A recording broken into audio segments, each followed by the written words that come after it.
কৃষকের দেশে আবার কিসের স্পোর্টস। আর ফ্রি ফায়ার আবারও ব্যান হয়ে গেল বাংলাদেশে। হ্যাঁ, এটা আমাদের জন্য কিন্তু ভীষণ দুঃখজনক একটা খবর। কিন্তু একটা বিষয় কি জানো গাইস, বাংলাদেশের মতো একটা দেশে এটা আদৌ আমাদের জন্য অবাক করা কোনো বিষয় না। কারণ আমাদের দেশ আসলেই চাই না আমাদের দেশের তরুণরা অন্যভাবে কিছু করুক, নতুন ভাবে কিছু করুক। উন্নত দেশের তরুণরা যেখানে স্পোর্টস খেলে কোটি কোটি টাকা ইনকাম করছে, সেখানে আমাদের সমাজে এখনো আলোচনা করা হয় গেম মানে সময় নষ্ট। আর হয়তো সত্যিই আমরা কখনো উন্নত হব না, আমরা কখনো উন্নত বিশ্বের সাথে তাল মিলিয়ে চলতে পারবো না। এখন সবচেয়ে বড় প্রশ্ন হচ্ছে কেন FFWS এর ফাইনাল ম্যাচের ওয়াচ পার্টি আমাদেরকে করতে দেওয়া হলো না। যেদিন এই ওয়াচ পার্টি করতে দেওয়া হয়নি, তোমরা কিন্তু সেদিন থেকে আমার ইনবক্সে মেসেজ করতেছো, ভাই বিষয়টা দেখেন, স্পোর্টস যদি বাংলাদেশে লিগ্যাল হয় তাহলে ফ্রি ফায়ারের ওয়াচ পার্টি কেন করতে দেওয়া হলো না। আমি এক্সট্রিমলি সরি গাইস, আমি একটু ব্যস্ততার মধ্যে ছিলাম। এই বিষয়টা নিয়ে আমার মুখ খুলতে একটু সময় লাগলো, কারণ আমরা ব্যাকগ্রাউন্ডে অনেক কিছুই করেছি এটা নিয়ে। অনেক দূর পর্যন্ত গিয়েছি, সরাসরি কোর্ট নোটিশ আমরা হাতে পেয়েছি, গেরিনার অফিসিয়ালসদের সাথে মিটিং করেছি, বসেছি, বিষয় জানার চেষ্টা করেছি। এই সমস্ত বিষয় তোমাদের সামনে উপস্থাপন করবো যা ফ্রি ফায়ার কমিউনিটির এখনো কেউ তোমাদেরকে বলেনি, এবং একটা গোপন সত্য তোমাদের সামনে উপস্থাপন করবো। ফ্রি ফায়ারের সাথে চলছে ষড়যন্ত্র, আবারও ব্যান হয়ে যেতে পারে ফ্রি ফায়ার যে কোনো মুহূর্তে।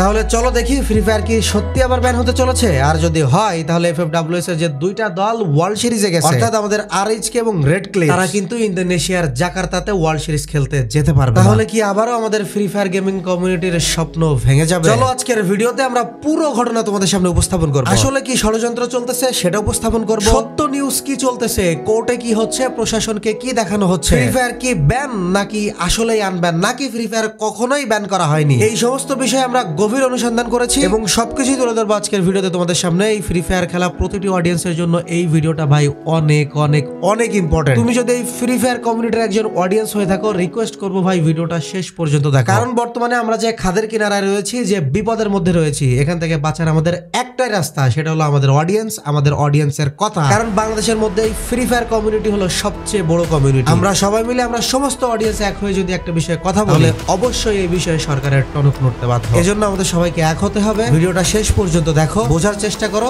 চলো ভিডিওটা শুরু করি, লেটস স্টার্ট ব্রাদার।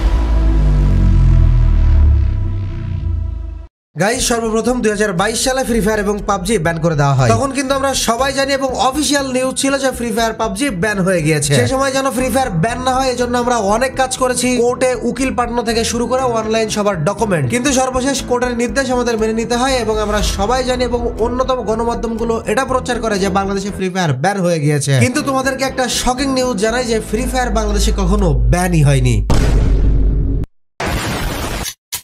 অবাক হলে আসলে গাইজ অবাক হওয়ার এই বিষয় আরো এমন এমন গভীর তথ্য রয়েছে যা জানলে তুমি একদমই অবাক হবা। চলো সামনে তোমাদেরকে বলতেছি। তাহলে ফ্রি ফায়ার যদি ব্যান না হয় তাহলে ফ্রি ফায়ার কি হয়েছিল? ফ্রি ফায়ারকে ব্যান করা হয়নি, ফ্রি ফায়ারকে কয়েক মাস এবং কয়েক বছরের জন্য রেস্ট্রিক্টেড করা হয়েছিল, অর্থাৎ সাময়িক নিষেধাজ্ঞা যাকে বলা হয়। ফ্রি ফায়ার কখনোই আসলে ব্যান হয়নি, সেটাকে রেস্ট্রিকশনে দেওয়া হয়েছিল। কখনোই ফ্রি ফায়ার স্থায়ীভাবে নিষিদ্ধ ছিল না, কখনোই ফ্রি ফায়ার স্থায়ীভাবে ব্যান ছিল না। আর আমি যেটা বলতেছি এটা মন করা কথা নাই, অবশ্যই আমি এটার জন্য তোমাদেরকে কোর্টের নোটিশ দেখাবো। তাহলে এখন কথা হচ্ছে ফ্রি ফায়ার যদি অফিসিয়ালি ব্যান না করা হয় তাহলে আমাদের সামনে ব্যানের নিউজ আসলো কিভাবে? ওই যে বললাম একটা ষড়যন্ত্রকারী গোষ্ঠী এটার পিছনে গভীরভাবে কাজ করছে। আর তখন যেহেতু অর্থাৎ 2022 সালে যেহেতু স্পোর্টস বাংলাদেশে অফিসিয়ালি স্বীকৃতি পায়নি, এজন্য আমাদের সবারই কিন্তু তখন ফ্রি ফায়ারের প্রতি আশা ছেড়ে দিতে হয়েছিল। এজন্য কিন্তু পুরো কমিউনিটি উলটপালট হয়ে গিয়েছিল, ইভেন আমিও কমিউনিটি ছেড়ে চলে গিয়েছিলাম, সবাই চলে গিয়েছিল। কিন্তু জুলাই 2024 এর পরে নতুন উপদেষ্টা আসিফ মাহমুদের নেতৃত্বে স্পোর্টস কে সরকারিভাবে কিন্তু স্বীকৃতি দেওয়া হয়। আর তখন থেকেই ফ্রি ফায়ার পাবজির অফিসিয়াল বিভিন্ন টুর্নামেন্ট গুলো বাংলাদেশে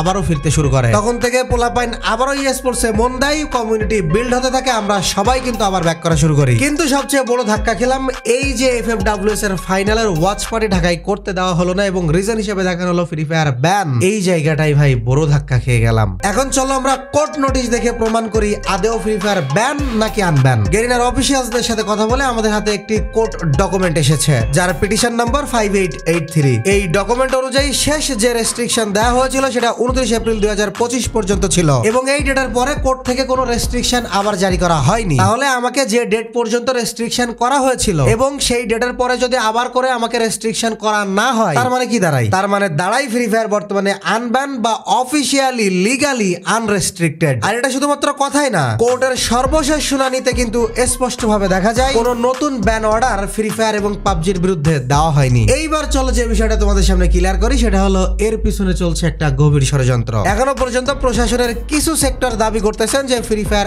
এখনো ব্যান অবস্থায় পড়ে আছে, আর এই ধারণার কারণে তারা কয়েকদিন আগে ঢাকার ফ্রি ফায়ার ওয়াচ পার্টির আয়োজন করতে দেয়নি। তারা অনুষ্ঠানকে বন্ধ করে দেয় এবং ক্লিয়ারলি জানিয়ে দেয় যে ফ্রি ফায়ার এখনো ব্যান, এজন্য অনুষ্ঠান করতে দেওয়া হবে না। ইভেন আরো একটা ভেতরের নিউজ বলি যা তোমাদের জন্য খুবই শকিং। এই যে Redox, Red Clips, Job Breakers, এই বিভিন্ন টিম এরা কিন্তু ঢাকার বড় বড় হোটেলে ছিল এই টুর্নামেন্ট চলাকালীন, এবং একটা নিউজ সারা জায়গায় ছড়িয়ে পড়ে যে তাদের এই হোটেলে যে কোনো মুহূর্তে প্রশাসনের রেড পড়তে পারে। তারা ফাইনালের আগের রাতে ব্যাপক ভয়ে রাত কাটিয়েছে গাইস। মানসিক প্রেসার আর টেনশনে তাদের খেলা এমনি ভালো হয়নি, কারণ তাদের কাছে নিউজ এসেছিল যে কোনো মুহূর্তে তোমাদের হোটেলে রেড পড়তে পারে, কারণ বাংলাদেশে ফ্রি ফায়ার যে গেম ব্যান তোমরা সেই গেমের স্পোর্টস খেলতেছো। তার মানে বুঝতে পারতেছো ভেতরে ভেতরে এটা নিয়ে কত কিছু ঘটে গেছে। এখন এই সব কিছু করা হয় কেন? কারণ একটা গোষ্ঠী মনে করে এখনো ফ্রি ফায়ার ব্যান, অথচ অফিসিয়াল ডকুমেন্ট বলছে তার সম্পূর্ণ উল্টো কথা। আর এই ভুল বুঝাবুঝির কারণে কিন্তু মারাত্মক একটা ঘটনা ঘটে যেতে পারে। সেটা হলো FFWS বাংলাদেশ কোয়ালিফায়ার ফাইনাল ম্যাচে যে দুইটা টিম চলে গিয়েছে ওয়ার্ল্ড সিরিজে, অর্থাৎ রেডক্স এবং রেড ক্লিপস, যাদের এখন ইন্দোনেশিয়ায় যাওয়ার কথা, তাদের কিন্তু এই ইস্যুর কারণে ইন্দোনেশিয়ায় যাওয়া বন্ধ হয়ে যেতে পারে। আর যদি এটা হয় তাহলে পুরো দেশের গেমিং ইতিহাসে এটা হবে একটা আবারও অন্যতম বাজে অধ্যায়। মনে আছে সেই 2020 সালের ঘটনা? তখনও বাংলাদেশের একটা টিম ওয়ার্ল্ড সিরিজে যেতে চাচ্ছিল, কিন্তু করোনার কারণে প্রশাসন তাদেরকে অনুমতি দেয়নি। আর আবারও যদি সেই ইতিহাসের পুনরাবৃত্তি হয় তাহলে কিন্তু আমাদের গেমিং কমিউনিটি সত্যিই মুখ থুবড়ে পড়বে। বিষয় হচ্ছে, তাহলে ব্যাকগ্রাউন্ডে এত ঝামেলা চলতেছে, এত বাজে বাজে নিউজ আসতেছে, তাহলে এখন আমাদের কি করণীয়? আদৌ কি এখানে কোনো এতটুকু আশার কোনো নিউজ রয়েছে?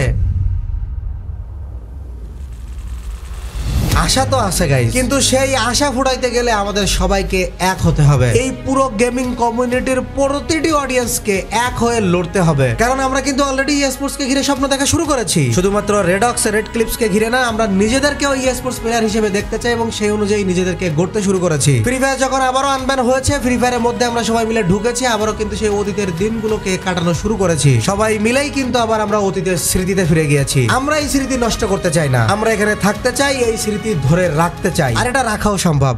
আমি তোমাদেরকে আশার অবশ্যই নিউজ দিচ্ছি, কিন্তু সেই আশার যে নিউজটা রয়েছে সেই নিউজের আগে তোমাদেরকে বলে রাখি, তোমাদের সবাইকে এখন শক্ত হতে হবে, সবাইকে এক হতে হবে, সবাইকে এক চিন্তায় বদ্ধপরিকর হতে হবে। কারণ তুমি শুধুমাত্র একটা গেমার নাও, তুমি কিন্তু এই বিশাল বড় কমিউনিটির একটা অংশ। আর একটা গোষ্ঠী যে যাচ্ছে ফ্রি ফায়ার ব্যান এই নিউজটাকে হাইলাইটেড করতে এবং ফ্রি ফায়ারকে দাবাই দিতে যাচ্ছে, তাদের ওই নিউজ সরানোর আগে আমাদেরকে এই নিউজ সরাইতে হবে যে ফ্রি ফায়ার অফিসিয়ালি বাংলাদেশে আনব্যান। ফ্রি ফায়ার কখনোই বাংলাদেশে ব্যান ছিল না, ফ্রি ফায়ার রেস্ট্রিক্টেড ছিল এবং রেস্ট্রিকশনের সময় যে শেষ হয়ে গিয়েছে। ফ্রি ফায়ার এখন অফিসিয়ালি আনরেস্ট্রিক্টেড, ফ্রি ফায়ার এখন অফিসিয়ালি আনব্যান। আমরা যে কোর্ট নোটিশ দেখাচ্ছি, এই সব কিছুর সাথে এই সম্পূর্ণ বিষয় আমাদেরকে টোটালি ভাইরাল করে দিতে হবে, প্রশাসন পর্যন্ত পৌঁছে দিতে হবে, কমিউনিটি ছাড়াও কমিউনিটির বাইরে এই নিউজ ছড়িয়ে দিতে হবে, যেন ইল্লিগালি কেউ আমাদেরকে এই বিষয়ে দাবাই দিতে না পারে। কারণ এই নিউজটা যত নিচে থাকবে, যত গভীরে থাকবে, তত ইল্লিগালি কেউ আমাদের সামনে এসে আমাদেরকে দাবাই দেওয়ার চেষ্টা করবে। কিন্তু যখন এই নিউজটা টোটালি ছড়িয়ে পড়বে, গেমিং কমিউনিটিতে ছড়িয়ে পড়বে, সারা বাংলাদেশে ছড়িয়ে পড়বে, তখন কিন্তু কোনো ষড়যন্ত্রকারী গোষ্ঠী আমাদের সামনে এসে এটাকে নিয়ে চাপ দিতে পারবে না। এই জন্য একজন গেমিং কমিউনিটির অংশ হিসেবে তোমাদের সবার দায়িত্ব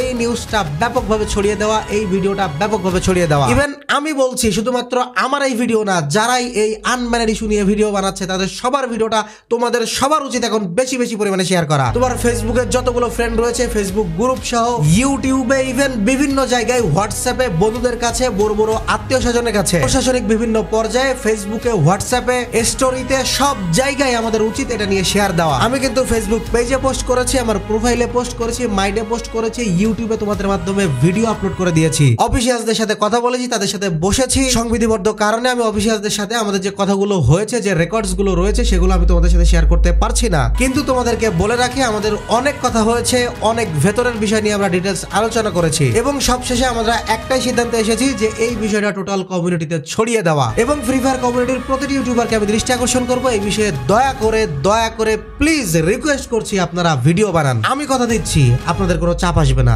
আপনারা শুধুমাত্রই ফ্রি ফায়ার যে আনরেস্ট্রিক্টেড, ফ্রি ফায়ার যে আনব্যান, এই বিষয়টাই ভিডিও বানান। আপনাদের ভিডিওতে আর কোনো কিচ্ছু বলতে হবে না, কোনো ঝামেলার কোনো বিষয় বলতে হবে না, আমার মতো এত ডিটেলসে কোনো কথা বলতে হবে না। আপনারা শুধুমাত্র বলেন ফ্রি ফায়ার আনব্যান এবং আপনাদের অডিয়েন্সের মাধ্যমে এই বিষয়টা সারা বাংলাদেশে ছড়িয়ে দেন। আপনাদের অডিয়েন্সকে বলেন এই বিষয়টা সব জায়গায় ছড়িয়ে দিতে। আর গাইস, তোমাদের কাছে আমি হাত জোর করে রিকোয়েস্ট করতেছি, আমার কোনো ভিডিও তোমাদেরকে শেয়ার দিতে হবে না, আমি কোনোদিন বলবো না তোমাদেরকে শেয়ার দিতে, কিন্তু আজকে শেষবারের মতো আমার কথাটা তোমরা রাখো, অন্য কোনোদিন আর আমার কথা তোমাদের রাখতে হবে না। কারণ আজকে যদি এই কমিউনিটি না থাকে, এখানে আমাদের কারো কোনো মূল্য নেই ভাই। আমরা যে স্পোর্টস গিরে স্বপ্ন দেখতেছি যে বাংলাদেশের বেকারত্ব দূর হবে, প্রত্যেকটা পোলাপানি স্পোর্টস খেলে লাখ লাখ টাকা দেশে নিয়ে আসবে, তাদের ক্যারিয়ার সিকিউর করবে, এখানে একটা বড় গেমিং কমিউনিটি হবে, এদেশের তরুণরা নতুন ভাবে নিজেদেরকে চিন্তা করা শুরু করবে, বিশ্বের অন্যান্য দেশের সাথে তাল মিলিয়ে আমাদের দেশের তরুণরা এগিয়ে যাবে। এই সমস্ত চিন্তা এখন দাঁড়িয়ে আছে এই একটা সিদ্ধান্তের উপরে। যদি এই নিউজ ব্যাপকভাবে না ছড়ায় এবং ফ্রি ফায়ার আবারও ব্যান এটা এস্টাবলিশ হয়ে যায়, তাহলে না তো রেডক্স রেড ক্লিপস ইন্দোনেশিয়ায় যেতে পারবে,